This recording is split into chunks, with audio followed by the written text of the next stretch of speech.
Bem, meus irmãos, paz do Senhor para todo mundo que está ouvindo agora ou depois, né? Amém. Que estas minhas palavras alcancem aqueles que vão estar ouvindo com a graça e com a paz do Senhor, visitando neste momento em que essa aula, primeira aula do módulo de escatologia do curso da Escola do Ministro de Louvor, se inicia. Será uma primeira de 8 aulas, né? Com um encerramento na nona aula. Então serão 9 oportunidades de encontro que nós teremos e eu gostaria de apresentar para vocês os dois pastores que estarão ministrando esse curso. Então, primeiro, o pastor José de Oliveira, é, pastor com longa história ministerial, com passagem por Instituto Bíblico, por igrejas, pela Assembleia de Deus de Joinville, pela Igreja Resgate, e se eu esqueci alguma coisa, me perdoe, eu complemente depois a biografia. E o pastor Armênio, né, que eu conheço da Igreja Resgate, que é como referência para os alunos, né, uma vez que ele é o pastor que, junto com o pastor José de Oliveira, batizou o Vinícius, que é colega de vocês no curso. Sim. Então, a origem da recomendação vem das nossas, quando tivemos oportunidade, discussões sobre escatologia e o grau de fundamentação que eles sempre demonstraram, né? E ambos, tanto o pastor Armênio como o pastor José de Oliveira, têm desenvolvido um programa na rádio em Joinville, onde, entre outros assuntos, abordam, até porque esse é um assunto de eleição dos dois, né? As profecias da Bíblia. Então, vamos ouvir primeiro o pastor Armênio, né? Mais novo fala primeiro, é isso, Armênio? Eu Pode acho que ser. o pastor José fala primeiro, né? Ah, então o pastor José fala primeiro? Então o pastor José fala primeiro. Bom, né? Peraí, eu esqueci metade da apresentação aqui. Para quem não sabe, pastor José de Oliveira é meu pai e pai do Vinícius, né? Porque pode ser que tenha alguém que não saiba entre os alunos, então que fique apresentado aí. Mas, por favor, então o Tá velhinho bom, primeiro. gente. Aqui estamos. Quero desejar para todos vocês uma boa noite e aprender um pouco nesta aula à distância.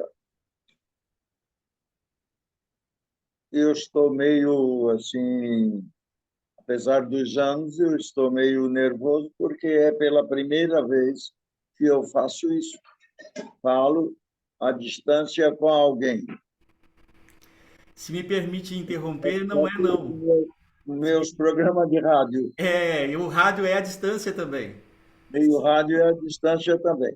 Mas eu espero me sair bem dessa jornada e desejo que os alunos aprendam das Escrituras, cresçam mais na graça e no conhecimento. E aqui estamos exatamente para trabalhar um assuntozinho meio complexo e difícil. Por quê? Porque você tem que crer nas Escrituras 100%. Ela não contém a palavra de Deus, ela é a palavra de Deus escrita. Isso eu fiz questão de checar com um rabino, e eu fui a Curitiba um tempo desse, e eu fui lá na sinagoga, e eu falei com o secretário da sinagoga, e fiz duas perguntas para ele, porque eu queria a resposta deles, para ver, olhando nos olhos, para ver a firmeza deles. E eu perguntei: o que representa para vocês o Pentateuco? Ele me respondeu com muita ênfase: a palavra genuína de Deus dada por Moisés. E é também assim que eu creio. E hoje pretendo falar um pouquinho aqui desta palavra de Deus num assunto que se chama escatologia. Mas, Pastor José, a guisa de apresentação, deixa eu lhe fazer algumas perguntas antes que comece a pregação. Pois não. Quando que você começou a se interessar pelo estudo das profecias? Olha, desde 15 anos de idade, eu ouvi os mais velhos falarem, os pastores antigos, J.P. Colenda, o Virgil Schmidt e outros homens poderosos na palavra que eu tive oportunidade de escutar, e não perdi uma escola bíblica em Curitiba com o José Pimentel de Carvalho. Só para registro dos alunos, o missionário Virgil Smith foi missionário em Santa Catarina e no Rio Grande do Sul. Pastor J.P. Colenda foi missionário em São Paulo. Em Santa Catarina, é o fundador do Instituto Bíblico das Assembleias de Deus do Brasil, em Pindamonhangaba. Uhum. E ele morava lá em Florianópolis, na Praia das Saudades. Fui muitas vezes na casa dele, porque nós éramos amigos do sobrinho dele, sobrinho do J.P. Colenda, o Edson, de saudosa memória. Foi assim que eu comecei a me interessar. E depois, através da ETAD, nós tínhamos um encontro na casa do Valésio, quase 2 vezes por semana, ou tantos dias quanto fosse necessário, para estudar as Escrituras. Para registro ainda, né? Pastor Valésio Aleluia da Silva, pastor da Assembleia de Deus de Florianópolis, com um ministério de mais de 40 anos a serviço daquela igreja. Aham, aham. Agora está. Aí, falar nisso, eu tive lá no domingo passado. Ele está bem, conversamos um pouco, e lembramos coisas antigas, rimos um pouco e voltamos. Gostei de ter feito esta visita, porque para ele é saúde, é ajuda na fé. 70 anos depois de começar a estudar as profecias da Bíblia, ainda tem alguma coisa para aprender? Tudo, porque a Escritura não é assim como se diz, uma revelação de pronto. Ela vai crescendo de acordo com a capacidade que você tem de assimilar as coisas. Se não, você não tem capacidade, o Espírito Santo deixa fechado esse negócio. E não é brincadeira.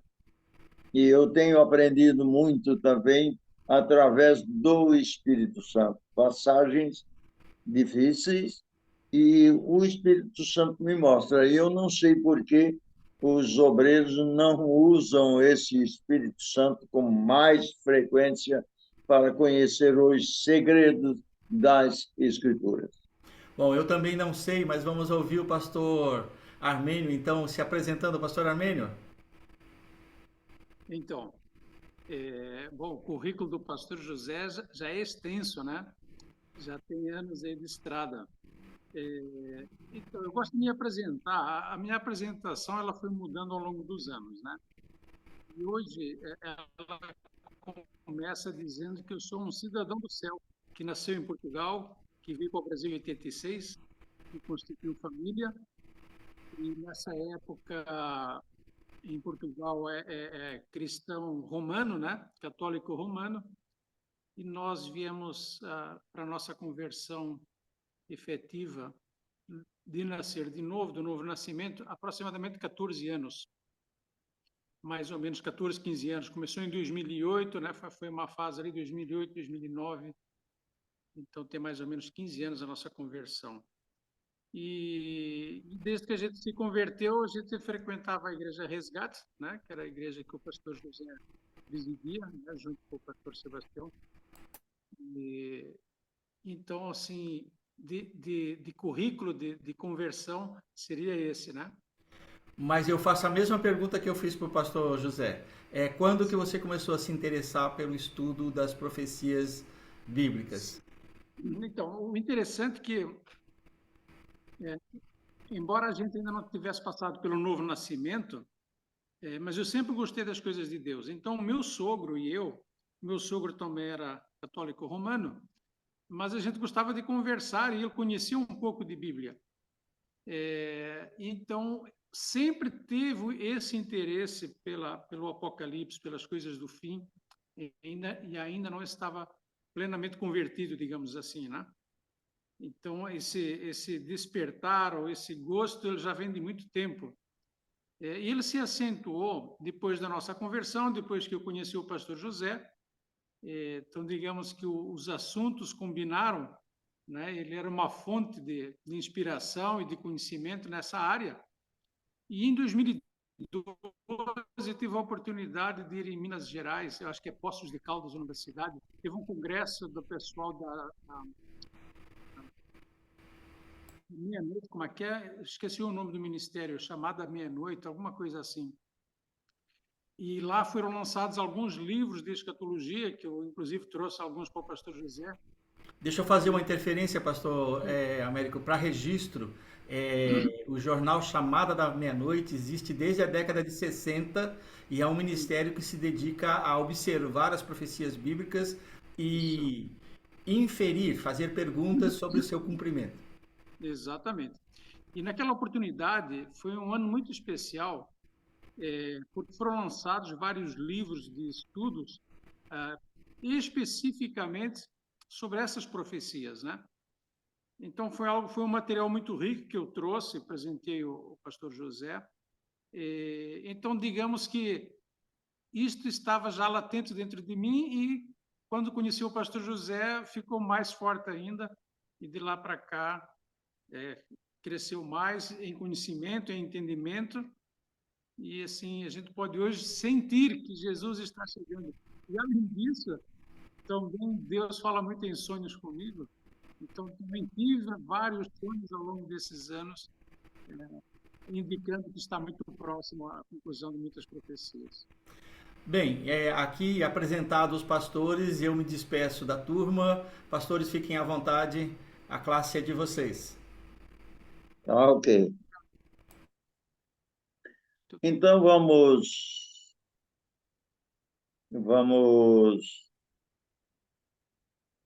ler um versículo no profeta Amós, capítulo 3, e o verso 7. Certamente o Senhor Jeová não fará coisa alguma sem ter revelado o seu segredo aos seus servos, os profetas. Este versículo é um versículo forte, onde mostra que o verdadeiro servo de Deus, ele tem o conhecimento direto do próprio Deus, porque Deus não faz nada sem revelar aos seus servos. Por que Deus faz isso? Porque são os seus servos que fazem o trabalho para ele, para convencer, para Deus, para convencer as pessoas de que a sua palavra vale, de que aquela orientação é celeste e é do céu, e que, se eles quiserem ter vida longa, é necessário obedecer às Escrituras. Porque hoje nós não temos aqui em Joinville Jesus à disposição, onde a gente chegasse e dissesse: Jesus, marca um tempinho aí para mim, que eu preciso conversar contigo. Hoje é pela fé um bocado, e outro bocado, outra porção, é pela crença, sem duvidar de que a Bíblia é a palavra de Deus. E por quê? Deus não deixa os seus profetas sem o conhecimento para orientar o povo. Se é um profeta de Deus, ele tem a revelação de Deus e eu não tenho dúvida disso. Já observei algumas vezes este negócio, essa questão, e eu tenho cada vez mais ficado convicto com aquilo que eu estou lendo nas Escrituras. Por quê? Porque, como diz as próprias Escrituras, Deus é Deus de verdade porque conta antes que aconteça o princípio da história de Israel, ele conta como vai acontecer e depois conta como vai terminar. E se olharmos as Escrituras, tanto do Gênesis até Malaquias, nós vemos estas palavras firmes. E escatologia é uma coisa que importante, porque a escatologia vai forçar a gente a ir aos profetas, aceitar o que eles dizem, procurar entender, e quando tem dificuldade, a gente vai orar e vai buscar a Deus, ou vai consultar uma outra pessoa mais entendida nas Escrituras, para podermos ter, para o povo de Deus, uma palavra firme, forte, segura, verdadeira, porque sem esta palavra forte e verdadeira, não teríamos condição de subsistir por muito menos. Para mim tomar um fôlegozinho, agora o seu Armênio, o meu amigo aí, o pastor Armênio, vai tomar a palavra e falar um pouco mais. Então, essa intimidade dos servos de Deus, das pessoas que buscam a Deus em verdade, Deus os trata como a filhos, ele participa, ele mostra antes, né? E um dos principais objetivos das profecias é precisamente o que o senhor falou, né? Não tem como o homem adivinhar o que vai acontecer amanhã. Então, a profecia é para fortalecer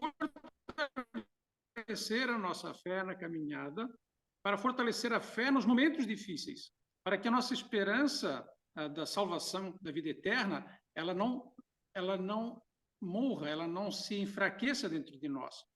Então, nós temos estas escrituras, que é, como o senhor bem falou, é a palavra de Deus, e quando Deus faz todas estas profecias mostrando o que vai acontecer ao homem, o homem tem como olhar para trás e comprovar que realmente aconteceram. Inclusive, no mundo científico da atualidade, não é questionado a veracidade das escrituras, os originais. Eles não são questionados da sua veracidade, eles são tidos como verdadeiros, né? Dos anos aos quais eles se indicam. E outra coisa importante das escrituras é que elas atravessaram toda a história que nós conhecemos e passaram pelos principais impérios feitos por homens nesta terra, né?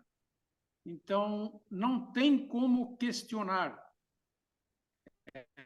São formas que Deus usou com clareza para que chegasse no dia de hoje, nós pudéssemos olhar para trás e constatar que é algo verdadeiro.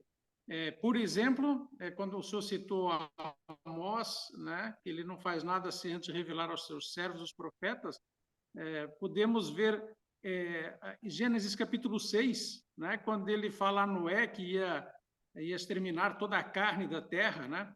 Ele mostrou isso com mais ou menos 120 anos antes do dilúvio, né?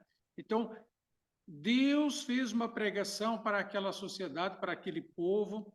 Deus se manifestou através de uma família. Deus fez uma pregação dizendo que ia vir injustiça. Deus fez algo, ou mandou fazer algo ao seu servo, né, que era absurdo para aquelas circunstâncias. mas chegou na hora certa, elas se cumpriram. E aqui é algo que nós temos que, pela fé, crer que o que está escrito vai se cumprir, né?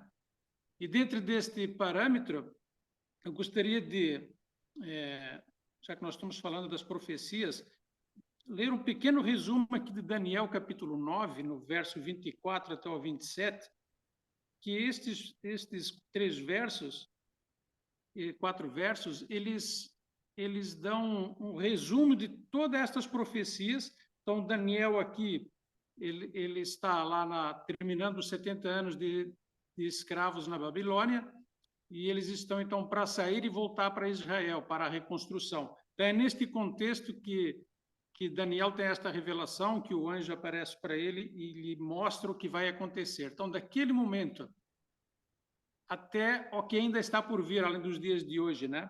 Ele faz um resumo que eu gostaria de ler estes versos e fazer algum comentário, porque eles vão nos posicionar, né? No âmbito da história, né? Daquele momento até os dias de hoje e futuro ainda. Então, diz assim o capítulo... Pode falar. Antes que tu faça o comentário de Daniel, eu quero ler um versículo só antes, em Isaías 48 e o verso 3.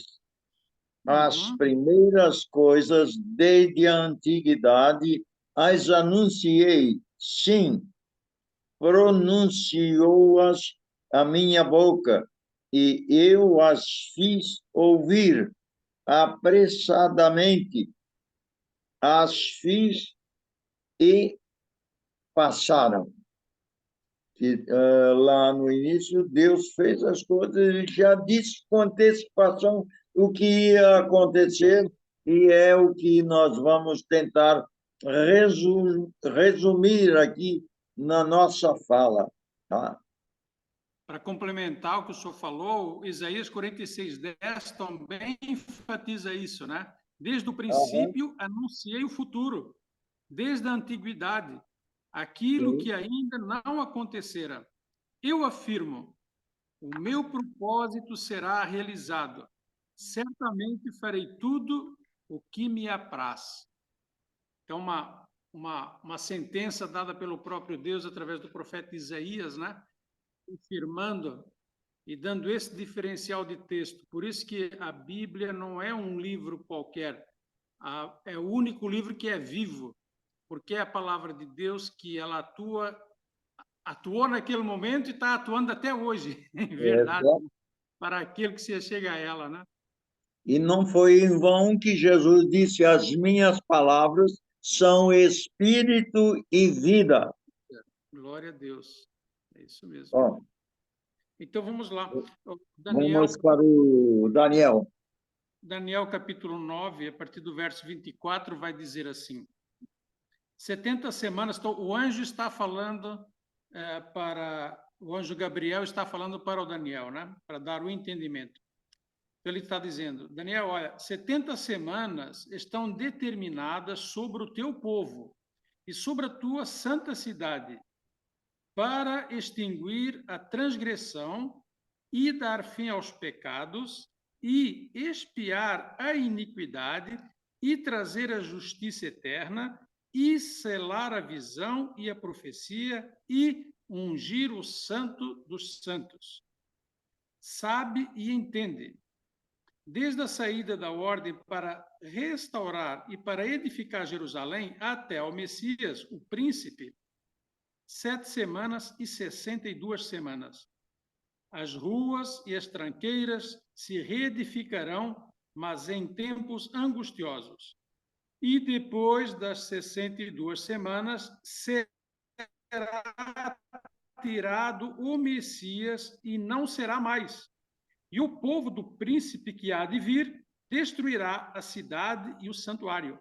E o seu fim será como uma inundação.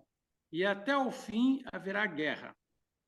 Estão determinadas assolações. E ele firmará um concerto com muitos por uma semana. E na metade da semana fará cessar o sacrifício e a oferta de manjares. E sobre a asa das abominações virá o assolador, e isso até a consumação. e o que está determinado será derramado sobre o assolador. Glória a Deus pela sua palavra. Então, aqui nós temos um resumo de tudo que iria acontecer a partir daquele retorno para Israel, pelo povo judeu, né? Então, ele está dizendo da reconstrução, ele está dizendo da vinda do Messias, ele está falando da morte do Messias, que era Jesus. Ele está dizendo do povo, que era o povo romano, que destruiu o santuário no ano 70, né? Uhum. E ele fala, então, da última semana. Então, agora ele está falando, no verso 27, de algo que ainda não aconteceu, que está prestes a acontecer.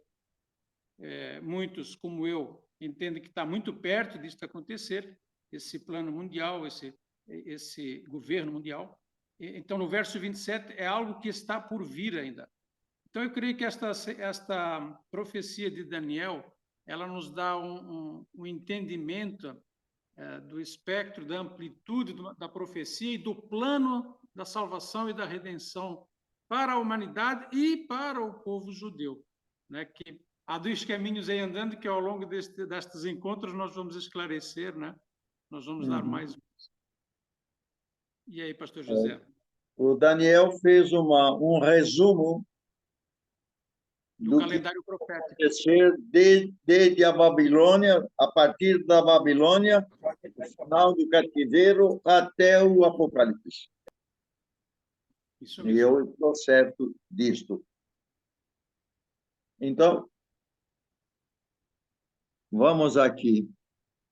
Se olharmos no profeta Isaías, capítulo 42, e verso 9, ele diz: Eis que as primeiras coisas passaram, e novas coisas eu vos anuncio, e antes que venha a luz, as que foram anunciadas, que venham à luz, vô-las faço ouvir. Um Deus que diz as coisas e depois ele completa a sua palavra, mostrando na prática o homem o que ele está dizendo é verdade. É verdade. Quem está acostumado com a Bíblia, quando se trata de uma ênfase na palavra, os antigos diziam: em verdade te digo. Esse em verdade era a afirmação de que a Escritura era absoluta nesse particular. Sim. Hoje, por exemplo, existem muitas maneiras de interpretar as Escrituras, mas eu sempre me pergunto: isso aqui não é a revelação de Deus? Que negócio é essa de revelação que eu preciso mandar buscar um cara lá de Israel para interpretar? Já foi traduzido para nós. Eu sei, na realidade, que quem lê hebraico leva uma vantagem sobre o conhecimento de certas palavras. Não é que não chega a nós de acordo com as nossas traduções que temos. Mas, por isso que já está escrito e por isso que já foi revelado, podemos acertar a porta do céu com certeza. Podemos crer nas palavras de Jesus, nas palavras das Escrituras, com certeza de que não está errando e que também não vai ter um calote doutrinário. Não, absolutamente. Com relação, por exemplo, se nós vamos falar sobre o que escatologicamente é falado do povo de Israel, porque temos que convir. A Bíblia é a história de Israel. É Israel sendo formada, é Israel no Egito como escravo, é Israel sendo libertado, é Israel se desviando até Malaquias, é o Elias chegando a Israel, preparando a terra para o Messias, é o Messias em Israel e é Messias do Gênesis a Apocalipse. Não posso me esquecer aqui do Gênesis, que diz da semente da mulher nascerá um que esmagará a cabeça da serpente. Já foi dito o fim desse camarada. Vai terminar a eternidade, vai para a eternidade com a cabeça amassada. Como é que tipo de cabeça vai ter? Não sei. Mas a Escritura, inclusive nos pontos escatológicos, está certo. Nós vemos hoje mesmo pessoas lá em Israel fazendo escavação, eles não param, lá em Israel, no Egito e em outros lugares. Dos outros lugares eu ainda não me incomodo, mas escavar o terreno lá naquilo que Israel tinha para ver se a escritura está certa, e olha, isso aí é pesado demais, porque eu não precisava de escavação nenhuma para crer que o Noé fez a arca e se escapou com a família daquele grande dilúvio e os animais. Por que, então, eu creio na Bíblia? E a pergunta que alguém pode fazer: eu creio na Bíblia por causa das profecias cumpridas. E pelas profecias cumpridas, já que já foram cumpridas, não é cumpridas, é cumpridas, não é? Pelas profecias, eu creio que as outras que está por cumprir vai acontecer, porque não é uma, nem duas, nem três, são centenas de profecias cumpridas e que tem o texto correspondente no outro livro de qual maneira que aconteceu. Por exemplo, com relação ao povo de Israel, ainda nós lemos no profeta Isaías, esse camarada, eu não sei por que eles cerraram ele ao meio. A, a história diz que eles cerraram um rei perverso, mandou cerrar ele pelo meio. Não sei o que ele andou fazendo para isso, mas pelo que eu leio no livro dele e pelo que ele falou, ele tinha que ser, como se diz, aplaudido, ser abraçado, ser recebido com graça e com conhecimento, porque ele conta a história do povo de Israel e ainda ele diz: olha, o povo de Israel vai ser destruído como os outros livros, desde o Pentateuco até o livro de Isaías. Ele confirma as coisas que aconteceram e aí diz: olha, estão dispersos, estão, mas eles vão voltar. E ainda dá um detalhe: primeiro vêm os navios e depois eles vêm de avião. Não está escrito a palavra avião na Bíblia, mas está escrito de uma maneira que nós entendemos que eles vieram, aquela gente vieram de avião. E eu tive a oportunidade de ver pela televisão o pessoal que veio do norte da Rússia, daquela geleira lá, eles eram pescadores, e a Bíblia diz: primeiro vêm os pescadores. E de maneiras que a Escritura é rica nesse particular. Vamos ler um pouquinho aqui do Isaías, só para a gente ter mais uma noção, e eu vou deixar os textos do Novo Testamento para outra ocasião. Por exemplo, Isaías 45, verso 19 e 20. Não falei em segredo, nem em lugar algum escuro da terra. Não disse à descendência de Jacó: buscai-me em vão, e eu sou o Senhor que falo a justiça e anuncio as coisas retas. Verso 20: congregai-vos e vinde, chegai-vos juntos, vós que escapastes das nações, nada sabem os que os conduzem em procissão, e as suas imagens de escultura feitas de madeira, e rogam a um Deus que não pode salvar.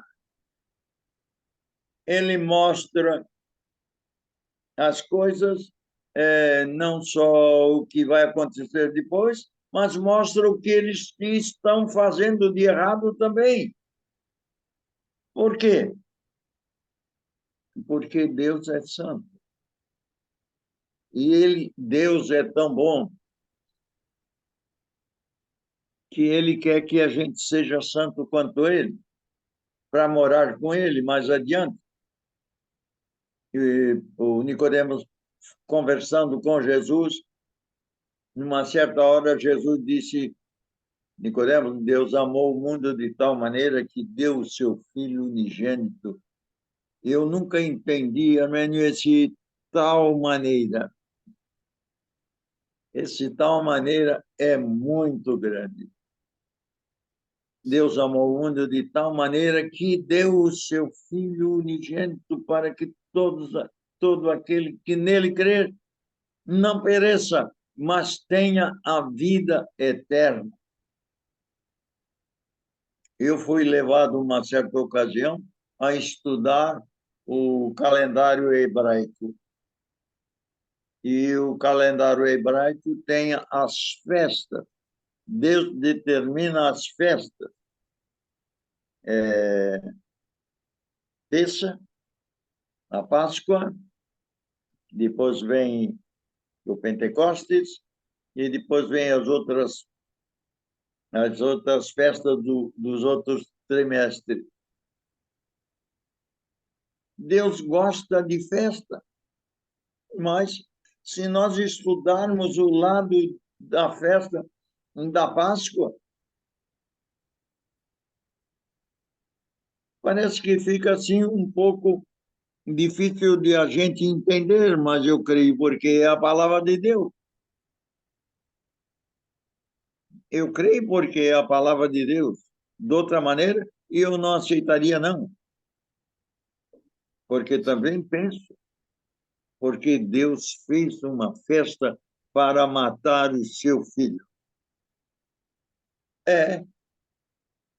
O Flávio Joséfo disse que quando os judeus se reuniam para cantar, e depois do sacrifício na Páscoa, eles cantavam, todos homens, toda Israel estava reunido em Jerusalém. O louvor era tão alto que se ouvia aquele louvor a 6 quilômetros de distância. Aí eu imagino lá no céu como será, o rumor como os das águas. Estou doidinho para ir para lá. Sim. É a esperança do salvo, e a esperança daquele que crê em Jesus, é a esperança daquele que crê em Deus. Vale a pena crer em Deus, vale a pena estudar as Escrituras quando você tem o hábito de estudar os profetas. você fica mais atualizado com as coisas que vão acontecer do que o próprio jornal do dia. Com certeza. É impressionante. Por favor, tu está com Pastor, vontade de falar? Vamos lá, então. inclusive as Escrituras estão divididas em Antigo, Velho Testamento e Novo Testamento, mas é uma continuação da história. Ela está toda interligada, ela não se separa, não é algo novo ou diferente, não, ela é continuação. Por exemplo, quando o senhor fala da Páscoa, que é a passagem, naquele momento que Deus se queria manifestar através daquele povo, ele ia sair da escravatura do Egito para a terra de Canaã, a terra prometida, onde emana leite e mel. Nós, por sua vez, nós vamos ser de escravos do pecado para um corpo glorificado junto com o nosso Deus. Ou seja, a passagem continua sendo feita. Aquele cordeiro que foi imolado lá naquele dia da Páscoa para todas as famílias comerem, depois Deus dá o seu próprio cordeiro para que a gente possa fazer esta passagem também, esta viagem também, através dessa aliança, né? A festa era uma profecia. Isso, continua. Exatamente. E depois, em Números, quando as serpentes caem no acampamento, né? E começaram muitas pessoas a morrer de picadas de serpentes, aí Moisés levanta uma serpente de metal num poste e todas as pessoas que fossem mordidas pelas serpentes deveriam olhar para aquela serpente pendurada e seria anulado o veneno da mordida, né? Ou seja, também mostrando o olhar para o madeiro, o olhar para o Cristo quando fosse sacrificado, que também iria ser curado, iria ser limpo do pecado, digamos assim, né? Então, Deus sempre teve este relacionamento pessoal e para que nós pudéssemos olhar para trás neste tempo e podermos atestar a veracidade e o cumprimento da palavra de Deus ao longo de todo esse tempo e a comprovação do seu amor através de todos estes eventos, né?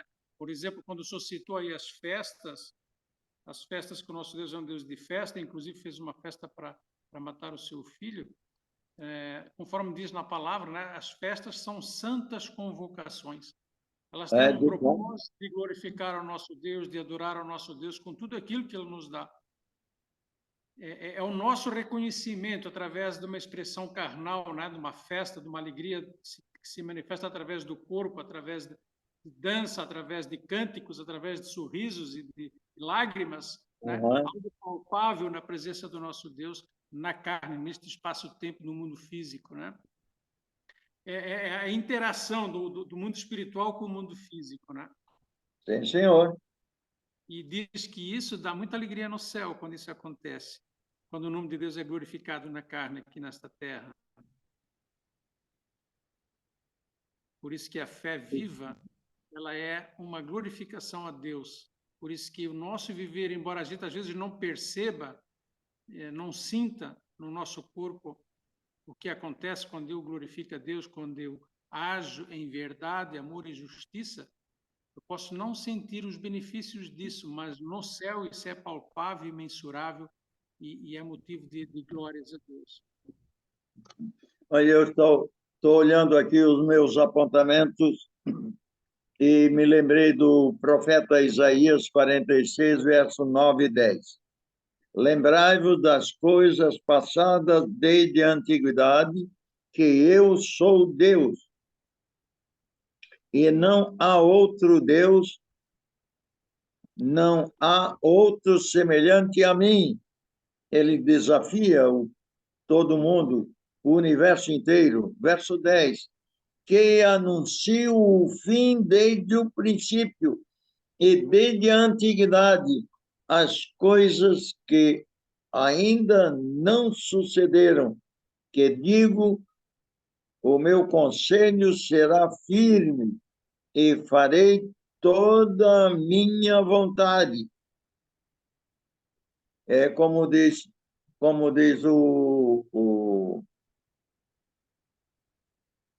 as Escrituras, não há sombra de variação nas Escrituras. elas são firmes e seguras. Vale a Sim. pena crer nas Escrituras.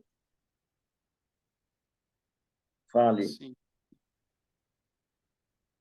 Na continuação desses versos, eles fortalecem a nossa fé. Olha o verso 12.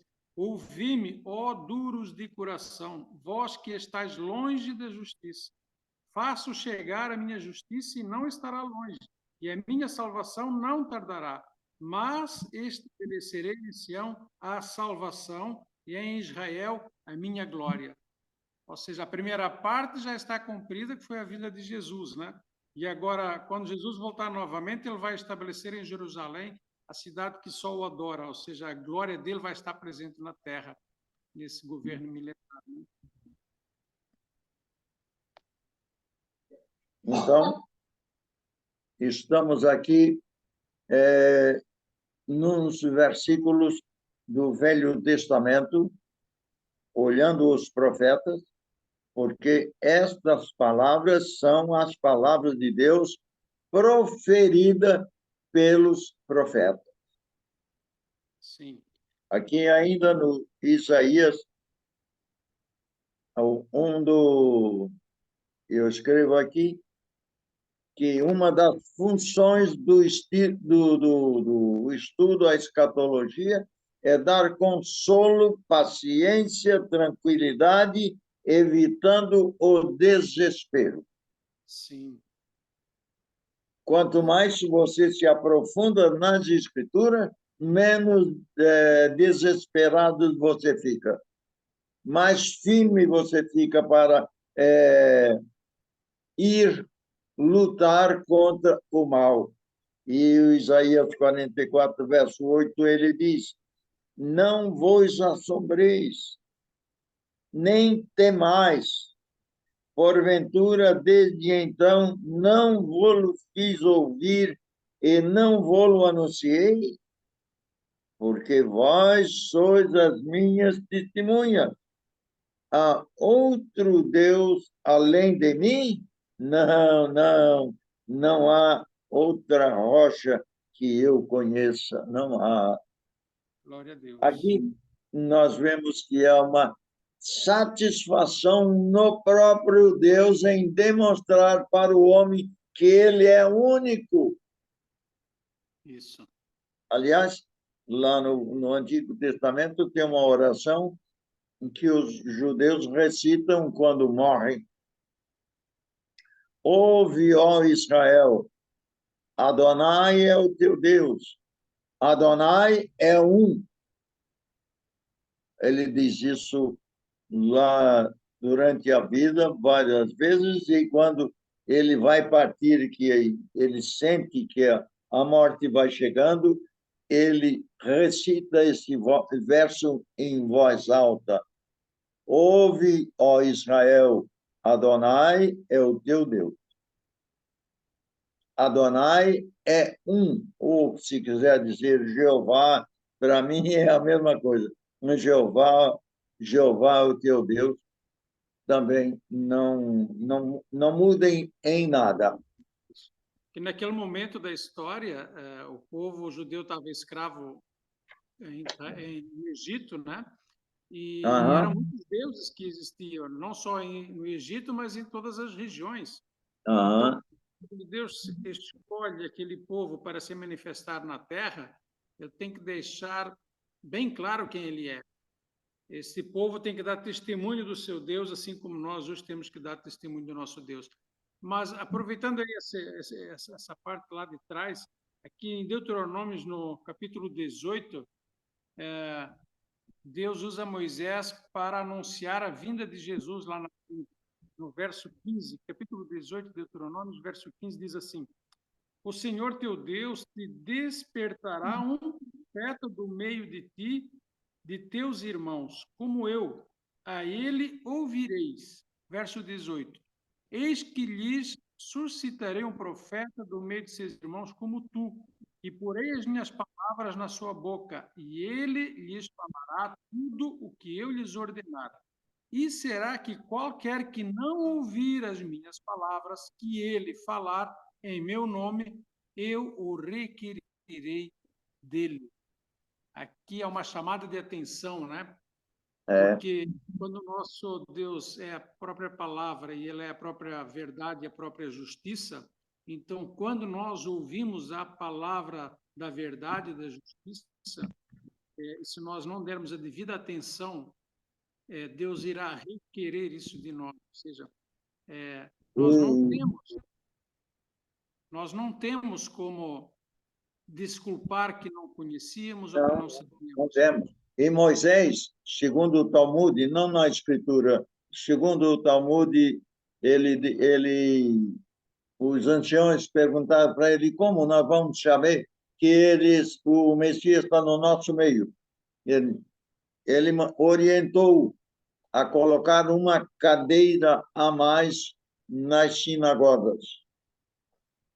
Ele orientou nas casas, por ocasião da Páscoa, colocar um copo a mais, deixar a porta entreaberta, não fechar uma porta, entrar entreaberta, e porque quando o Messias chegasse, ele ia, se ele fosse na sinagoga, ele ia usar a cadeira. E olha, quando ele chegou em Cafarnaum, que eles deram para ele o pergaminho para ele ler, ele leu o pergaminho e disse: Hoje se cumpriu esta profecia diante dos vossos olhos. E aí entregou o pergaminho para o dirigente e foi se sentar. Aliás, primeiro ele sentou-se na cadeira e depois disse: Hoje cumpriu-se essa profecia diante dos vossos olhos. O que foi que os judeus fizeram? Que eles quiseram apedrejá-lo. E ele teve que sair por ali, porque não era ainda a hora dele morrer. E, observa, na ceia, na ceia que eles faziam, a ceia da Páscoa, comiam o cordeiro, a erva amargosa, pão ázimo, e tinha também lá no tempo de Jesus um copo a mais. Você pode ver isso lendo a última ceia no Evangelho de Lucas, mas não é o assunto do momento. E por que os discípulos passaram a ser os anunciantes? Eles não só passaram a ser os anunciantes, como eles receberam a autorização para fazer aquilo. Por quê? Porque eles viram com os olhos, os próprios olhos, Jesus pegar aquele cálice que ninguém pegava. E o Lucas diz, tomando o cálice, abençoou, deu graça e disse: Esse é o meu sangue que vai ser derramado por vós. E eu acho isso lindo, lindo, Mas, pastor, lindo. olha só a importância do que o senhor falou agora. A profecia de Isaías 61, né, quando hoje se cumpre esta profecia diante dos vossos olhos, né, quando Jesus se sentou, Uhum. foi falado, ler esta passagem de Isaías. Vamos entender um pouco esse contexto dentro das profecias. Veja, nós temos que entender que o povo judeu estava esperando este Messias. Eles não estavam à toa, eles estavam esperando o Messias. Antes deste dia, dessa passagem, João Batista já tinha profetizado durante 6 meses. Uhum. A aparição de João Batista, a forma como ele apareceu na terra, o filho de um sacerdote já idoso, cuja mãe, a Isabel, não podia ter filhos a vida inteira, nunca teve filhos. O pai ficou mudo durante a gestação do João. Ou seja, tudo isto, aquela comunidade estava conhecendo, estava sabendo, algo aconteceu. Algo de grandioso estava para acontecer. Então, veja, as profecias já estavam escritas, o povo estava esperando o Messias, e quando o Messias chega, em vários lugares quiseram matá-lo. E isto fala para nós nos nossos dias. Ah, sim, como? Porque, assim como a gente está tentando, ou estamos dando a ênfase, a importância, a relevância das profecias dentro das Escrituras para fortalecer a nossa fé, mas temos que entender que na carne é algo difícil. Que nós temos que buscar ao Senhor, que é através do Espírito Santo que nós podemos ter o verdadeiro entendimento e a verdadeira transformação. Porque aquele povo era um povo temente a Deus e ainda hoje são tementes a Deus, mas pela sua carnalidade não enxergaram o que estava na frente dos seus olhos, com todos aqueles sinais e prodígios que se manifestaram através da vida de Jesus, né? Isso é verdade. E agora, olha só a importância da palavra de Deus sobre qualquer assunto aqui das Escrituras. No nosso caso aqui, nos firmarmos na escatologia. Finalmente estamos falando de escatologia, mas não dissemos nada sobre escatologia, pelo menos o seu significado.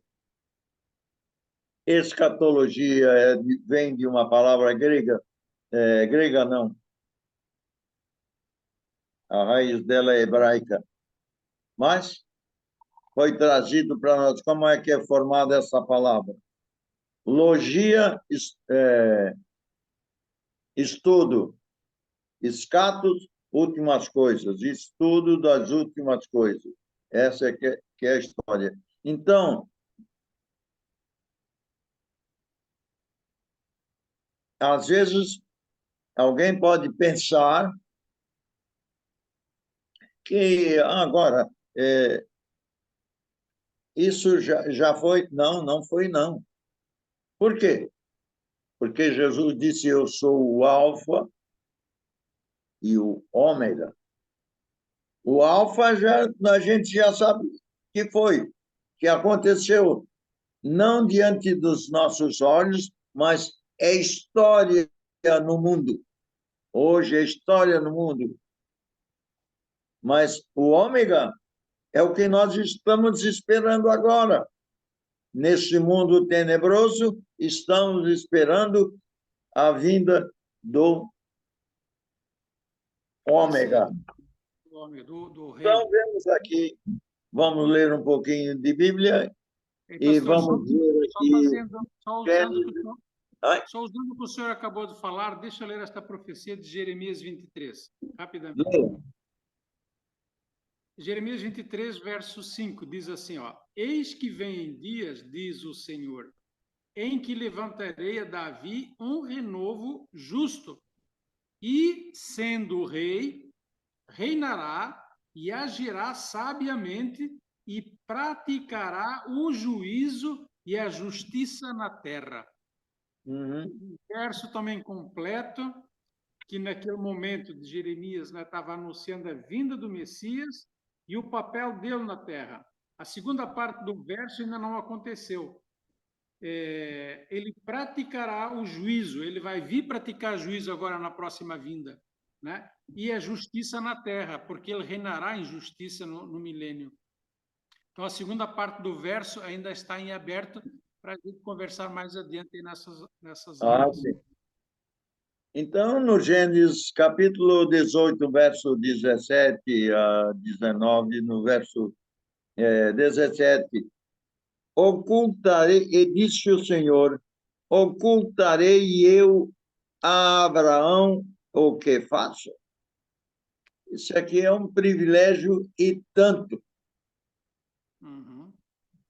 Isso fala de amizade, isso fala de comunhão, e é o que mais precisamos hoje, gente que humilhe-se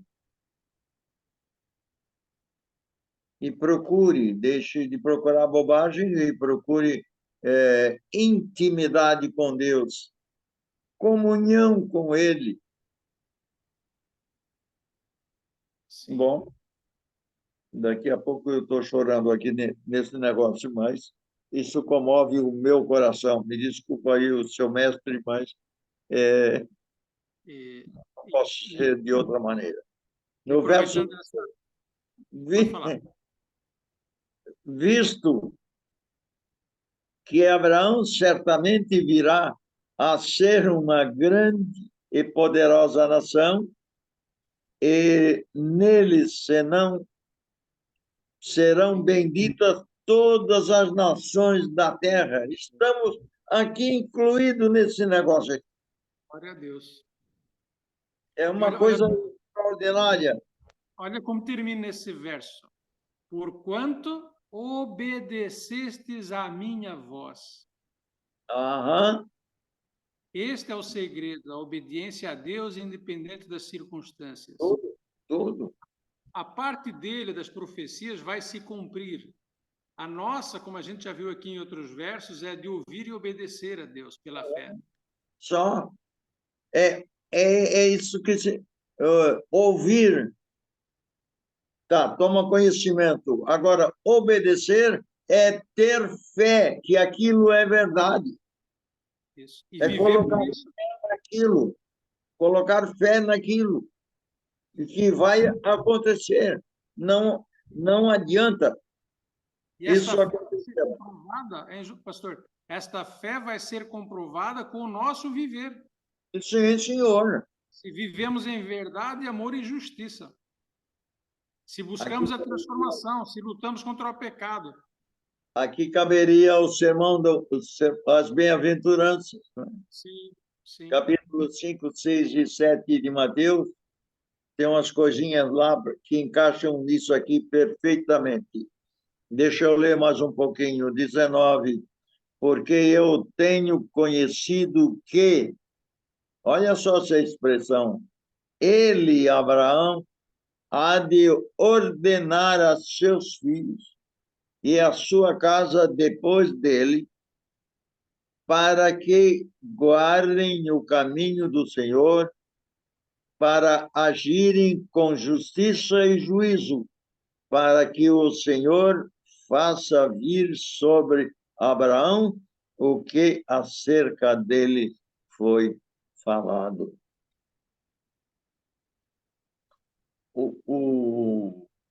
O Abraão era um homem de princípio. Não conhecia Abraão, só o que está escrito aqui, mas era um homem de princípio. Quando ele falava com Deus que a coisa era muito boa, ele chamava os seus familiares e ensinava aquilo para os seus filhos. Há uma bênção na Escritura para quem para e ensina para a sua família a palavra de Deus. As pessoas passam a ser diferentes. Esta que é a verdade. Passam a ser diferentes. Passa a ter temor de Deus no coração, temor real.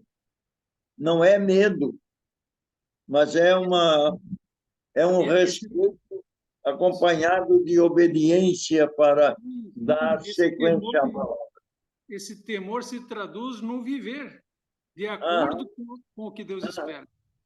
é verdade. Ele não é só de boca, ele é de posicionamento. Uhum. Olha só o que diz Isaías, capítulo 34, 16 e 17. Buscai no livro do Senhor e lede. Nenhuma dessas coisas falhará. Nenhuma nem outra falhará, porque a sua própria boca o ordenou e o seu espírito mesmo os juntará.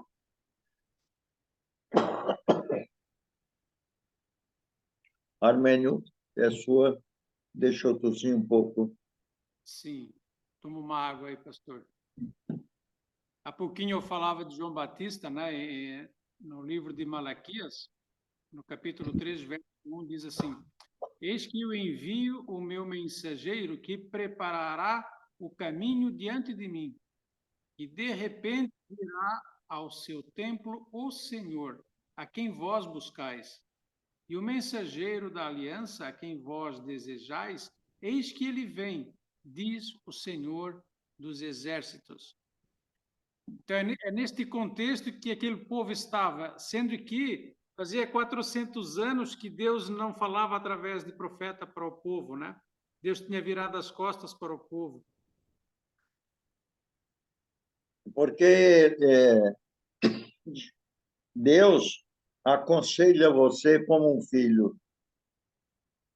Mas o profeta, numa certa ocasião, se não me engano, bom, não me lembro de cabeça o profeta, Deus pergunta através do profeta: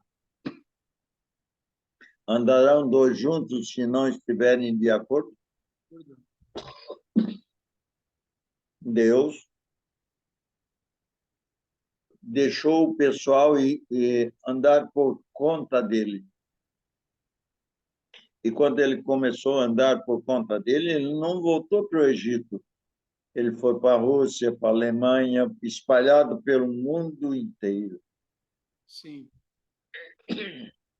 Às vezes eu olho, quero entender o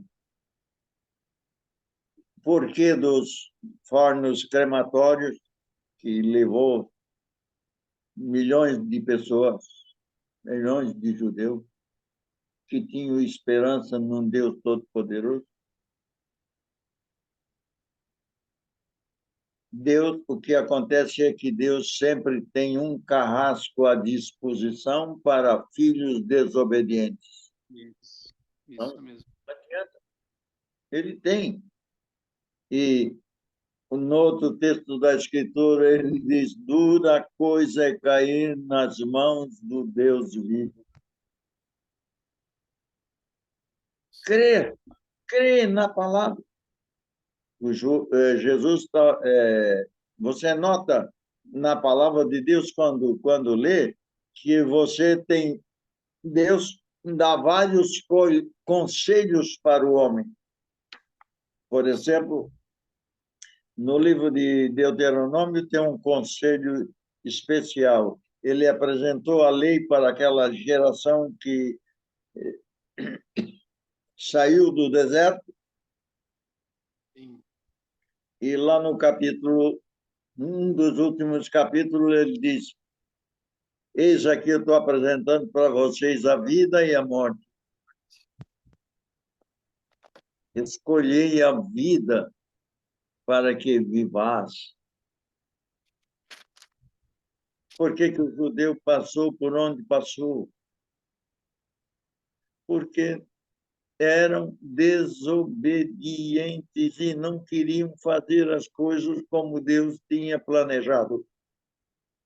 Corromperam-se. Sim. E a minha alma chora por causa disso. Eu acho que essa profecia que o senhor citou é do capítulo 30 de Deuteronômio, e vale a pena a gente lê-la, porque ela chama a atenção para nós também. Ele diz assim no verso 1: e será que, sobrevindo-te todas estas coisas, a bênção ou a maldição que tenho posto diante de ti, e te recordares delas entre todas as nações, para onde te lançar o Senhor teu Deus, e te converteres ao Senhor teu Deus, e deres ouvidos à sua voz, conforme tudo o que eu te ordeno hoje, tu e teus filhos, com todo o teu coração e com toda a tua alma. Então o Senhor teu Deus te fará voltar do teu cativeiro e se apiedará de ti, e tornará a ajuntar-te dentre todas as nações entre as quais te espalhou o Senhor teu Deus. Isto aconteceu na formação do Estado de Israel. Ainda que os teus desterrados estejam para a extremidade do céu, desde ali te ajuntará o Senhor teu Deus e te tomará dali. E depois ele vai no verso 6 para a profecia do milênio, né? E o Senhor, o teu Deus, circuncidará o teu coração e o coração da tua semente, para amares ao Senhor, teu Deus, com todo o coração e com toda a tua alma, para que vivas. Mas a questão aqui dos 3 primeiros versos é que Deus já estava prometendo já sabia que eles iam desobedecer, Deus já estava mostrando que ele ia espalhá-los pelo mundo, mas que ele ia retornar, e ele ia retornar e ia juntá-los para praticar ou para pôr em prática as bênçãos que foram determinadas sobre a descendência de Abraão, Isaque e Jacó, né? Sim. Estou enfatizando essa diferença entre o povo judeu, porque mais ali para o final nós vamos ter que falar sobre isso, né? Porque nós estamos num tempo agora onde é a igreja que está encarregada de manifestar a glória de Deus na terra, mas a história com o povo de Israel ainda não acabou. Acho que na próxima semana a gente vai voltar a isso com mais clareza, né? Não precisa a gente aprofundar agora, né? Mas o importante dessa passagem é que ele está cumprindo o que ele prometeu, e a segunda parte que ele prometeu, ele ainda vai cumpri-la, né? Que é abençoar o povo de Israel. Com certeza. Se tu olha o capítulo 4 de Deuteronômio, ele diz o seguinte: o Senhor vos espalhará, se vocês não forem obedientes, o Senhor vos espalhará entre os povos, e ficareis poucos em número entre as gentes, as quais o Senhor vos conduzirá. E ali servireis aos deuses que são obras de mãos de homens, madeira, pedra, que não veem, nem ouvem, nem comem, nem cheiram. Então dali buscarás ao Senhor, teu Deus, e acharás quando buscares de todo o coração e de toda a alma, quando estiveres em angústia e todas estas coisas te alcançarem, então, no fim dos dias, te virarás para o Senhor, teu Deus, e ouvirás a sua voz. E eu penso que a nossa reunião com o Senhor Jesus, ela está perto de acontecer, porque os judeus estavam voltando para aqui. Voltando para Israel, eles já não são um ninguém, eles já têm uma nação, já têm, como os outros povos, autonomia, não é? Sim. Porquanto o Senhor teu Deus é Deus misericordioso e não se desamparará, nem te destruirá, nem se esquecerá do concerto que jurou aos teus pais, Abraão.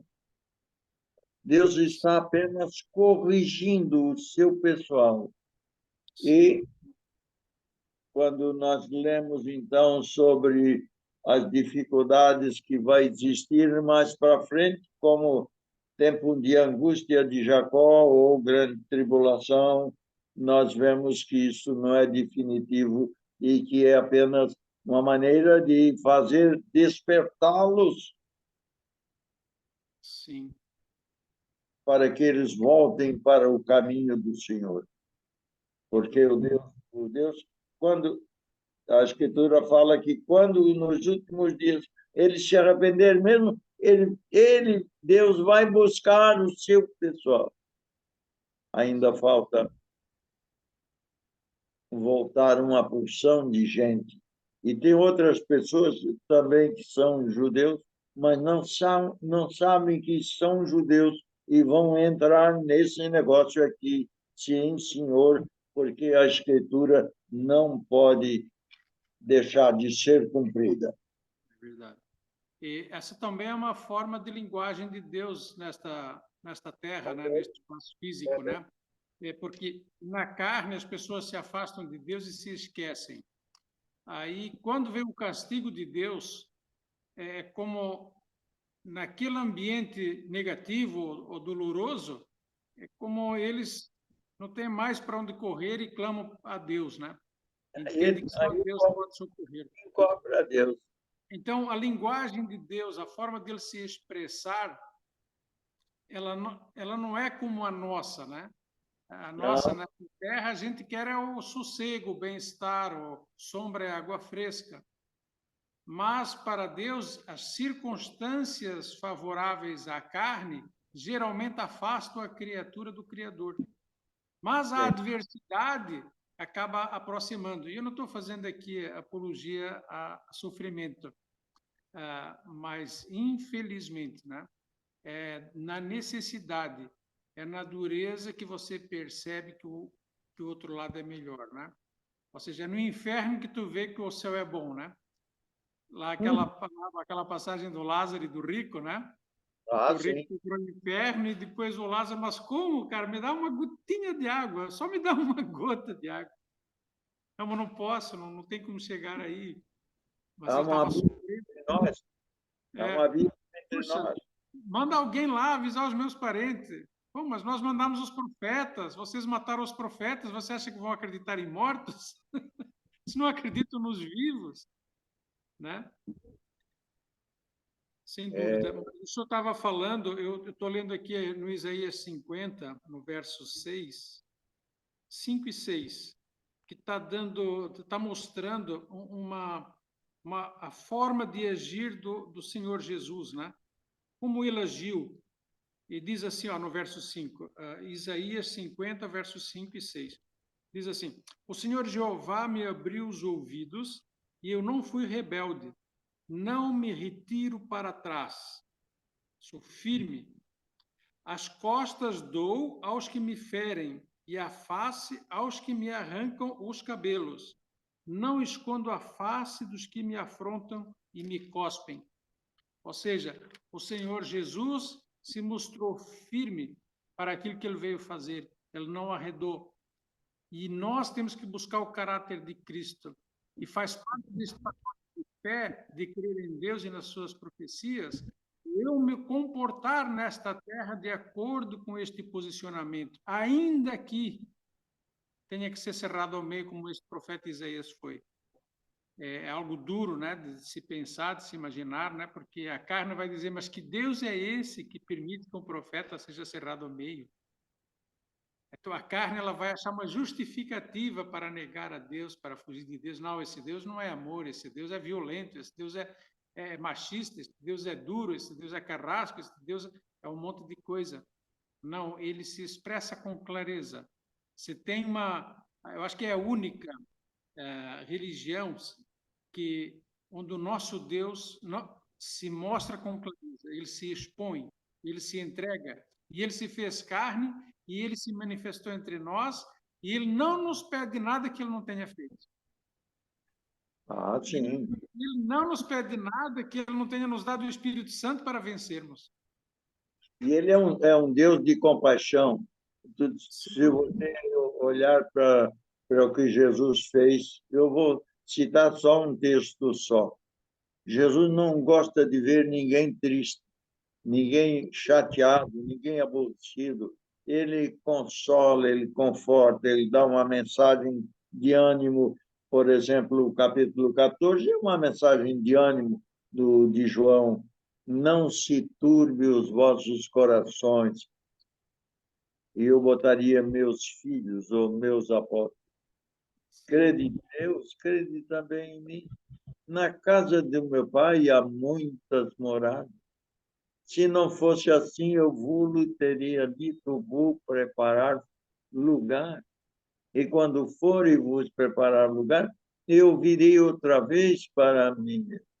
Virei outra vez e vos levarei para mim mesmo, para que onde eu estiver, vós estejais também. Isso, para mim, é um dos maiores versículos da Escritura, texto da Escritura, que dá esperança, dá ânimo. Você está para baixo, está aborrecido, chateado, e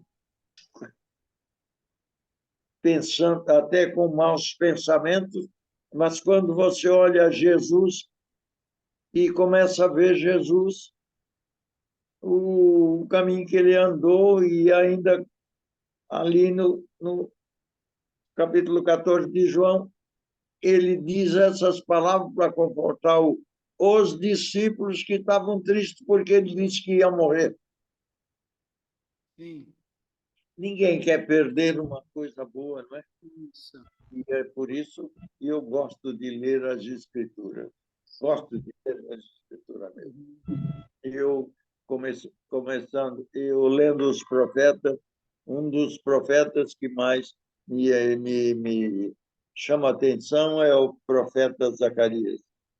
Sim, Eu tenho a impressão de que Jesus já estava de volta e os meninos por ali, na minha imaginação, os meninos por ali viram que tinha cicatriz nas mãos de Jesus e os meninos perguntaram: Jesus, Jesus, Jesus, o rei, o senhor, sua majestade, que marcas são, que negócio é esse aqui? Essas sim, são as feridas com que eu fui ferido na casa dos meus amigos. sim. Isso me faz chorar cada vez que eu paro para meditar nisso. Porque eu estava bem longe, não estava 2000 anos atrasado desse acontecimento, mas a verdade é que aquelas cicatrizes, eu era também o proporcionador daquilo. Isso me deixa triste. Por um lado, me deixa alegre porque aquilo garantiu o meu perdão, Sim, garantiu o meu arrependimento, garantiu a minha fé, garantiu a minha esperança, garantiu tudo. A bênção na minha casa e a abundância de coisas. E tem passado por necessidade, sim, mas a bênção é sempre maior do que a necessidade. Mas, olhando para as marcas de Jesus, eu fui um dos proporcionadores daquela marca ali. e aí Jesus, entra aquilo que o calma, pastor, fala com a calma, com que feridas. O que é isso na tua mão? Essas foram as feridas com que eu fui ferido na casa dos meus amigos. Mesmo depois de ferido, ele ainda chama de meus amigos. é, Olha, só e Jesus mesmo para esse é aí negócio. que entra aquilo que a gente não entende, que o senhor começou a falar hoje, que é É? Deus amou o mundo de tal maneira, aí entra esse tal maneira. De Que tal maneira maneira, é essa, né? de uma dimensão extraordinária. Exatamente. Que maneira é essa que. Por isso que é amor, é um amor incondicional, porque nós não tínhamos nada para oferecer para Deus. Nós éramos e somos inimigos de Deus. É É só em amor, Jesus. misericórdia, é É, tudo. é só por Jesus que ele olha para nós e vê santos, porque nós, enquanto nesta carne, nós somos pecadores. Mas, pastor, o senhor falava, e eu acho que, para a gente encerrar este assunto de hoje, Isaías 53. Eu até aconselho que cada um depois leia com calma em casa o capítulo 53, porque ele é muito Capítulo profundo e nos chama muita atenção. Ele começa dizendo: quem deu crédito à nossa pregação? E a sim, quem se manifestou o braço do Senhor? Porque porque foi foi subindo como renovo perante ele, e como raiz de uma terra seca, não tinha parecer nem formosura. desse capítulo Olhando aí. nós para ele, nenhuma beleza víamos para que o desejássemos. Era desprezado e o mais indigno entre os homens, homem de dores, experimentado nos trabalhos, e comum de quem os homens escondiam o rosto, era desprezado, e não fizemos dele caso algum. Verdadeiramente ele tomou sobre si as nossas enfermidades e as nossas dores levou sobre si, e nós o reputamos por aflito, ferido de Deus e oprimido. Mas ele foi ferido pelas nossas transgressões e moído pelas nossas iniquidades. O castigo que nos traz a paz estava sobre ele, e pelas suas pisaduras fomos sarados. Glória a Deus. Todos nós andamos desgarrados como ovelhas. Cada um se desviava pelo seu caminho, mas o Senhor fez cair sobre ele a iniquidade de nós todos. Ele foi oprimido, mas não abriu a boca. Como um cordeiro foi levado ao matadouro, e como ovelha muda perante os seus tosquiadores, ele não abriu a boca. Da opressão e do juízo foi tirado, e quem encontrará o tempo da sua vida? Porquanto foi cortado da terra dos viventes, e pela transgressão do meu povo foi ele atingido. E puseram a sua sepultura com os ímpios, e com o rico na sua morte, porquanto nunca fez injustiça, nem houve engano na sua boca. Todavia, ao Senhor agradou moê-lo, fazendo-o enfermar. Quando a sua alma se puser por expiação do pecado, verá a sua posteridade, prolongará os dias, e o bom prazer do Senhor prosperará na sua mão. O trabalho da sua alma ele verá e ficará satisfeito. Com o seu conhecimento, o meu servo, o justo, justificará a muitos, porque as iniquidades dele haverá sobre si. Pelo que lhe darei a parte de muitos, e com os poderosos repartirá ele o despojo, porquanto derramou a sua alma na morte, e foi contado com os transgressores. Mas ele levou sobre si o pecado de muitos, e pelos transgressores intercedeu. Glória a Deus pela sua palavra. Grande esta profecia. E agora, que nos atinge em cheio. No meu relógio aqui, eu já estou... Começa às 8 e já deu 8h30, já está passando uns minutinhos, mas ainda tem um minutinho para só citar 2 versículos. Pastores, se vocês permitirem, eu tenho 2 perguntas que foram encaminhadas. Sim. Já volto, só deixa eu ler o versículo aqui.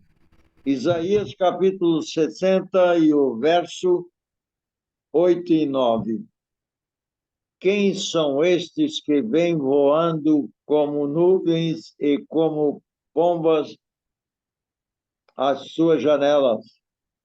Certamente as ilhas me aguardarão, e primeiro os navios de Tarsis, para trazer os filhos de longe.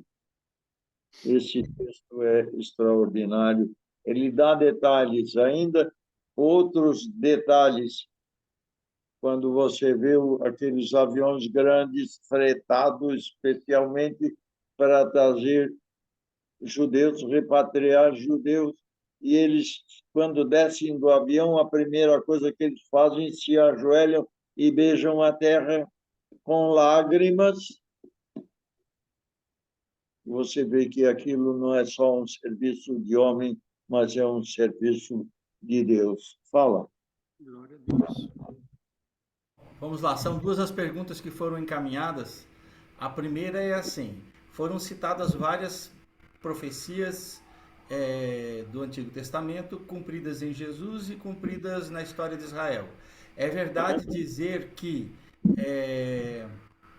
deixa eu ver aqui.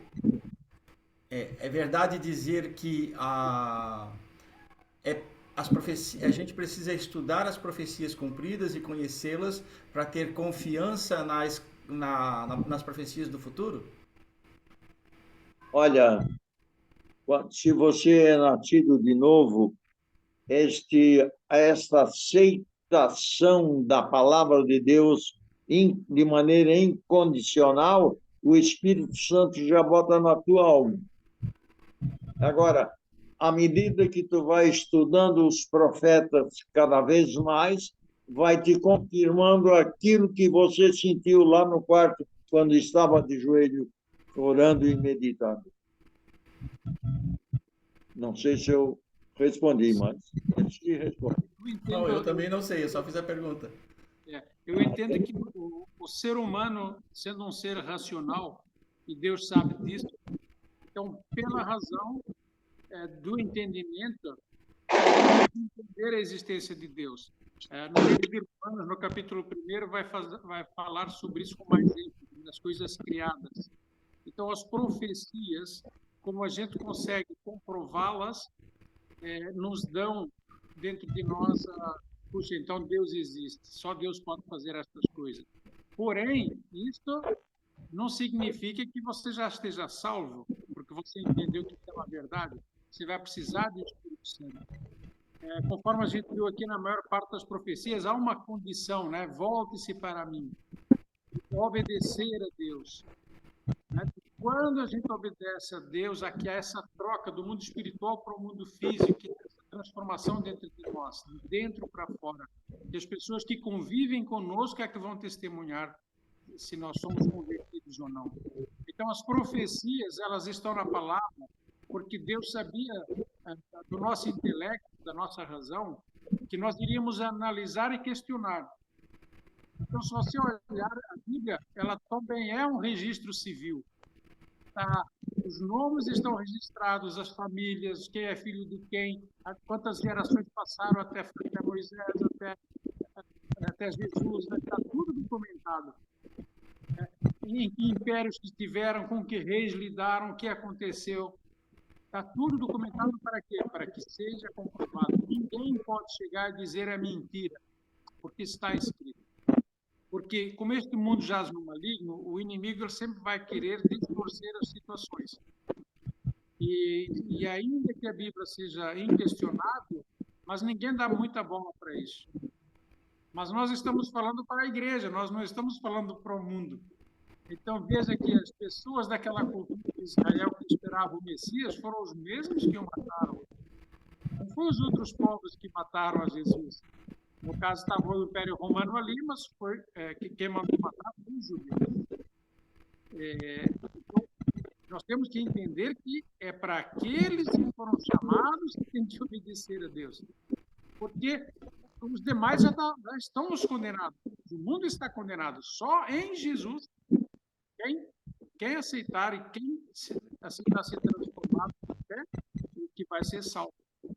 Então, eu creio que as profecias elas servem, não é uma necessidade, mas é para um esclarecimento interno dentro de nós. Bem, a segunda pergunta. Segunda pergunta. A segunda pergunta e última, né? O pastor José fez referência a que as promessas de Deus para Israel são não só para aqueles que se consideram judeus, mas para aqueles que seriam descendentes e também mas não se consideram judeus. Podia falar um pouco mais sobre isso?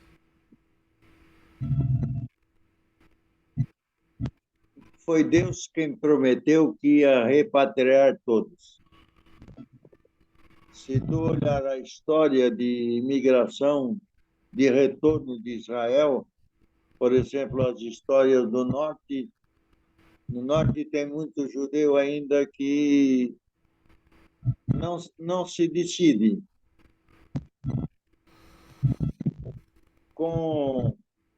Quando eu fui a Israel, eu achei um negócio muito ruim.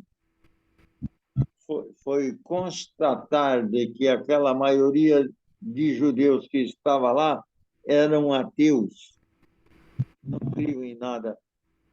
Mas a Bíblia fala isso já. Há duas levas de judeu. Aqui não crê em nada e já se arrependeu e já vai daqui pronto, que aceitou Jesus. Um judeu que aceitou Jesus, o que nós chamamos hoje de messiânico. Inclusive, eu já fui numa sinagoga dessa e eu tive...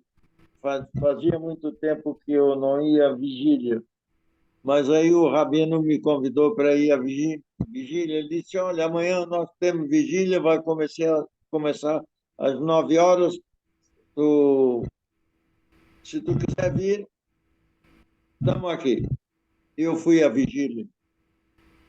Eu fiquei na vigília até 5 horas da manhã e eu nunca tinha assistido uma vigília cheia do poder de Deus como eu senti naquela ocasião. Essa é uma das verdades constatadas. E muita gente está se despertando, muita gente que não tem ideia, está se despertando para conhecer a sua árvore genealógica. Eu, por exemplo, fui atrás da minha. E tu sabe que tu és descendente de judeu também? Porque o pai do vô Custódio era judeu, o irmão do vô Custódio era o homem do cartório. E eu acabei descobrindo disso porque eu fui atrás.